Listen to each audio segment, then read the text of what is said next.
मेरा नाम रश्मि पाटिल है। मैं पिछले 10 साल से महाराष्ट्र के चंद्रपुर सेंट्रल जेल में वार्डन के तौर पर काम कर रही हूँ। यहाँ रोज तरह तरह के अपराधियों से सामना होता है, कोई खून के अंजाम में तो कोई डकैती के मामले में।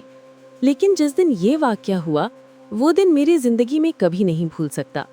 उस दिन जेल के रिकॉर्ड में दर्ज सबसे कम उम्र का कैदी आर्यन देशमुख, सिर्फ 18 साल का, को 2 दिन बाद फांसी होनी थी। उसका गुनाह बहुत बड़ा था, या कहूँ तो ऐसा गुनाह जिसे सुनकर अच्छे अच्छों के पैरों तले जमीन खिसक जाए। कोर्ट ने उसे निर्दयी हत्यारा कहा था, लेकिन उसके चेहरे की मासूमियत देखकर कोई भी यकीन नहीं करता।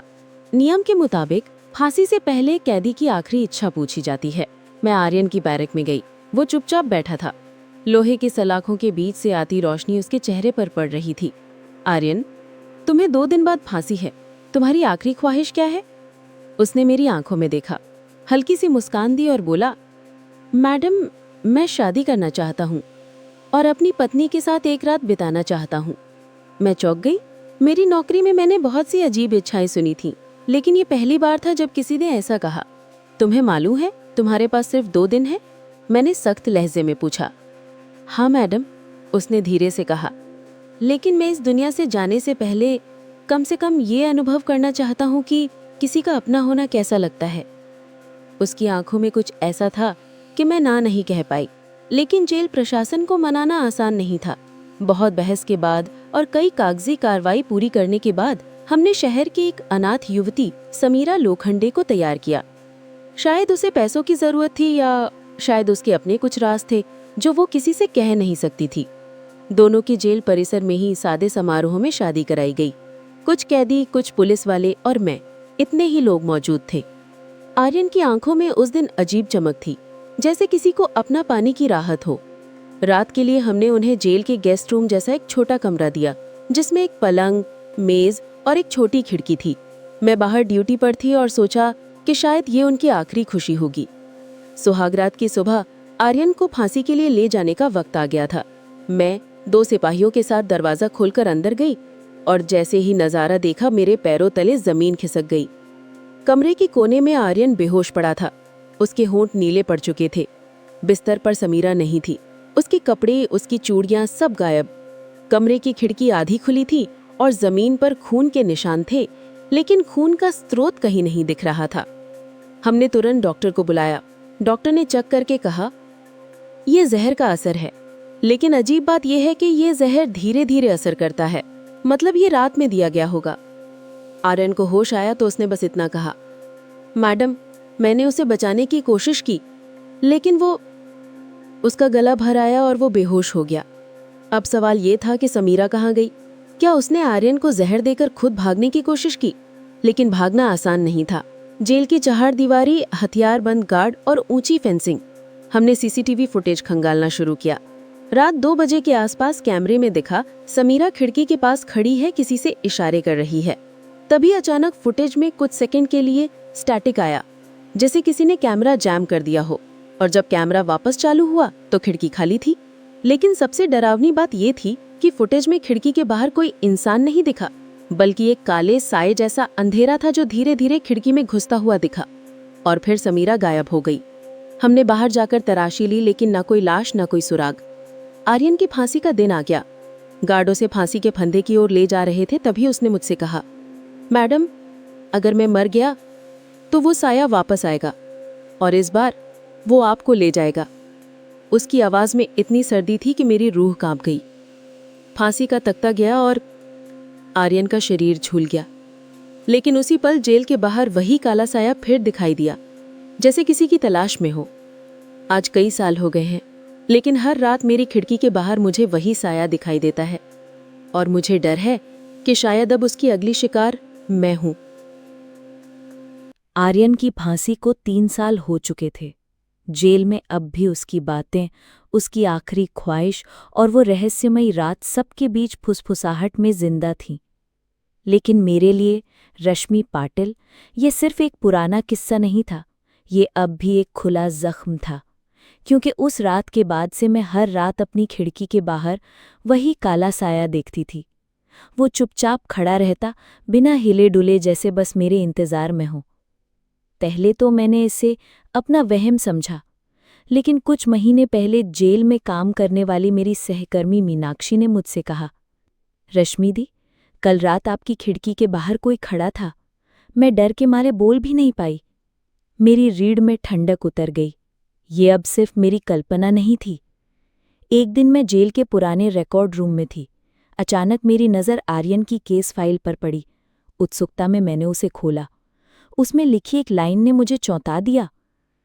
आरोपी आर्यन देशमुख ने बयान दिया है कि उसने हत्या इसलिए की क्योंकि वो लड़की इंसान नहीं थी। मेरे मन में सवाल उठा, वो लड़की कौन थी? क्या वो समीरा थी? लेकिन समीरा तो शादी से ठीक पहले आई थी। फाइल में आगे लिखा था कि आर्यन पर आरोप था कि उसने गांव के पास पुराने कुएं में एक लड़की को धक्का देकर मार डाला, लेकिन शव कभी बरामद नहीं हुआ। गवाहों के अनुसार लड़की रात में अक्सर अकेली घूमती थी और लोग कहते थे कि उसका चेहरा किसी और जैसा हो जाता था। मैंने समीरा के बारे में पता लगाना शुरू किया। सरकारी रिकॉर्ड के मुताबिक वो यवतमाल के पास एक अनाथालय में पली बढ़ी थी। लेकिन वहां के पुराने वार्डन ने मुझे एक चौंकाने वाली बात बताई। मैडम, यहाँ कभी समीरा नहीं थी। ये नाम तो बस किसी ने कागजों में लिखवाया था। असली समीरा नाम की लड़की तो 10 साल पहले मर चुकी थी। मेरे पैरों तले जमीन खिसक गई। तो शादी वाले दिन आई लड़की कौन थी? उस रात ड्यूटी पर था जवान नरेश। करीब 2 बजे वो घबराया हुआ मेरे पास आया। मैडम, गार्ड टावर के पास वो किसी औरत को खड़ा देखा, सफ़ेद साड़ी में, बाल बिखरे हुए। मैं टॉर्च लेकर पास गया तो चेहरा आर्यन जैसा था। उसकी आंखों में डर साफ था। मैंने तुरंत वहां जाकर देखा, वहां कोई नहीं था, लेकिन जमीन पर ताज़ा गीले पैरों के निशान थे जो सीधे कुएं की तरफ जाते थे। कुछ दिन बाद मैं अपने कमरे में थी। अचानक खिड़की का शीशा अपने आप खुल गया। बाहर वही काला साया खड़ा था, इस बार पहले से ज्यादा करीब। उसकी परछाई लंबी होकर कमरे के अंदर घुसने लगी। मेरा शरीर जम गया, आवाज गले में अटक गई। तभी मेरे मोबाइल की स्क्रीन अपने आप जल उठी और उस पर एक मैसेज था, अगर जान बचानी है तो कुएं के नीचे देखो। मैंने हिम्मत जुटाई और अगले दिन पुराने कुएं की तरफ गई। कुआं कई सालों से बंद था, लेकिन मैंने लोहे का ढक्कन हटवाया। अंदर अंधेरा था, लेकिन टॉर्च की रोशनी में मैंने कुछ देखा। एक पुराना दुपट्टा, टूटी चूड़ियां और दीवार पर खून से लिखा था, वो वापस आएगी। मैंने ठान लिया कि अब मुझे इस साये और समीरा की सच्चाई जाननी ही होगी। मैंने आर्यन के गांव जाकर उसके पुराने दोस्तों और पड़ोसियों से बात की। एक बुजुर्ग औरत ने मुझे बताया, बेटी, ये सब मलिनी नाम की लड़की के कारण हुआ था। कहते हैं वो इंसान नहीं थी, बल्कि किसी आत्मा का वास था। आर्यन उसे मोहब्बत करता था, लेकिन एक रात उसने उसका असली रूप देख लिया। वो बचने के लिए भागा और उसी कुएं में उसे धक्का दे दिया, पर उसका शरीर कभी नहीं मिला। मेरे रोंगटे खड़े हो गए। तो क्या समीरा मलिनी ही थी? क्या वो शादी करके आर्यन को फांसने आई थी? उस रात जब मैं लौट रही थी, तो जेल के बाहर सड़क पर वही सफ़ेद साड़ी वाली औरत खड़ी थी। उसने धीरे धीरे अपना चेहरा उठाया और वो चेहरा बिल्कुल मेरा था। मेरी चीख गले में ही दब गई। अगले पल वो औरत हवा में घुल गई और पीछे बस वही काला साया रह गया। अब मुझे यकीन हो गया था, ये साया मुझे लेने आया है और उसकी अगली चाल शायद मेरी आखिरी होगी। नमस्कार, हमारे कहानी लोक चैनल पर आपका स्वागत है। हमारे चैनल को सब्सक्राइब, लाइक, शेयर, कमेंट ज़रूर करिए। बस इतना ही कहना चाहती हूँ। आर्यन की मौत और समीरा की गुमशुदगी के 3 साल बाद भी ये रहस्य मेरे जीवन से कभी नहीं गया, बल्कि अब तो वो काला साया और भी करीब आने लगा था। मैं जानती थी अब या तो मैं इस खेल का अंत कर दूंगी या फिर खुद उसका हिस्सा बन जाऊंगी। पुराने कुएं से मिले दुपट्टे और चूड़ियों के बाद मैंने आर्यन के गांव में और तलाश की। एक जर्जर हवेली के कोने में मुझे एक लोहे का बक्सा मिला। उसमें कपड़ों के नीचे एक पुरानी डायरी थी, जिसके पहले पन्ने पर लिखा था, मैं मलिनी हूं और मैं इंसान नहीं हूं। डायरी के पन्नों में अजीब बातें थी। मलिनी ने लिखा था कि उसका जन्म एक सामान्य लड़की के रूप में हुआ था, लेकिन 17 साल की उम्र में उसके ऊपर काले साए का श्राप लगा, ये श्राप उसे हर साल एक नया साथी ढूंढने पर मजबूर करता था, जिसकी आत्मा साये को दी जाती थी और बदले में मलिनी की उम्र नहीं बढ़ती थी। आर्यन उसका अगला शिकार था, लेकिन उसने उसकी असलियत देख ली और कुएं में धक्का दे दिया। पर मरने के बाद भी उसका शरीर नहीं सड़ा, क्योंकि वो पूरी तरह इंसान नहीं थी। डायरी में आखिरी पन्ने पर लिखा था, अगर मेरा साथी मुझसे बच निकले तो श्राप अगले सबसे करीब व्यक्ति पर जाता है। मेरी सांसें रुक गईं। शादी की रात का सारा घटनाक्रम मेरी आंखों के सामने घूम गया। आर्यन तो मर गया, और सबसे करीब कौन थी? मैं, क्योंकि उस रात मैं ही बाहर पहरा दे रही थी। इसका मतलब अब वो साया मेरी आत्मा लेने आया था। अगले कुछ दिनों में अजीब घटनाएं बढ़ने लगी। रात को शीशे में अपना चेहरा देखती तो एक पल के लिए वो मलिनी का चेहरा बन जाता। बिस्तर के पास धीमे कदमों की आहट सुनाई देती, लेकिन बाहर कोई नहीं होता। एक रात सोते सोते मेरा गला घुटने लगा, जैसे किसी ने दोनों हाथों से दबा रखा हो। आंख खोलते ही मैंने देखा वो काला साया मेरे ऊपर झुका था, और उसके अंदर से लाल आंखें चमक रही थी। मैंने तय किया कि अब इसे खत्म करना ही होगा। एक बुजुर्ग तांत्रिक गोविंद महाराज, जो जेल के पास रहते थे, उनकी मदद लेने गई। उन्होंने मेरा चेहरा देखते ही कहा, तूने उसके साथी को छीन लिया था, इसीलिए वो तुझ पर बंध गया है। उसे खत्म करने का सिर्फ एक तरीका है, जहां से श्राप शुरू हुआ था वहां उसे वापस भेज दे। और वो जगह? मैंने पूछा। वो कुआं, लेकिन ध्यान रहे, अगर तू असफल हुई तो तेरी आत्मा हमेशा के लिए उसी में कैद हो जाएगी। मैंने हिम्मत जुटाई। अगली अमावस्या की रात मैं पुराने कुएं पर पहुंची।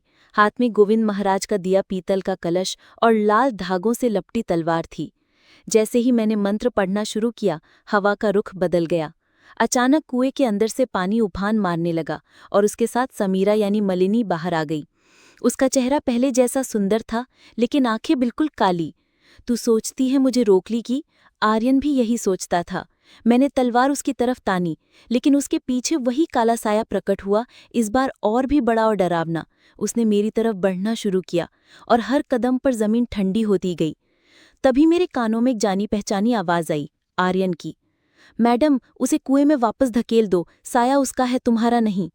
मुझे समझ आ गया। मैं पूरी ताकत से मलिनी पर झपटी और उसे कुएं के किनारे तक खींच लाई। वो चीखने लगी। उसके नाखून मेरी त्वचा चीर रहे थे, लेकिन मैंने उसे धक्का दे दिया। जैसे ही वो कुएं में गिरी, काला साया भी उसके साथ समा गया। पानी शांत हो गया, हवा थम गई। मैंने राहत की सांस ली, लगा सब खत्म हो गया। लेकिन जब मैं लौटने लगी तो कुएं के पानी में अपना चेहरा देखा, और कुछ पल के लिए वो चेहरा मेरा नहीं था, वो मलिनी का था। उसकी मुस्कान में एक ही संदेश था, खेल खत्म नहीं हुआ रश्मि, अब तेरी बारी है। उस रात के बाद से काला साया तो नहीं दिखा, लेकिन हर अमावस्या की रात मेरे कमरे में एक ठंडी हवा जरूर आती है, और मुझे लगता है कहीं वो कुएं से निकलने का रास्ता तो नहीं ढूंढ रही। हमारे चैनल को सब्सक्राइब, लाइक, शेयर, कमेंट जरूर करिए। बस इतना ही कहना चाहती हूँ। तो चलो मिलते हैं अगले नए फ्रेश कहानी में। तब तक के लिए नमस्कार। और हाँ, कमेंट करिए आपको किस टॉपिक पर कहानी चाहिए, उसका नाम लिख लीजिए। धन्यवाद।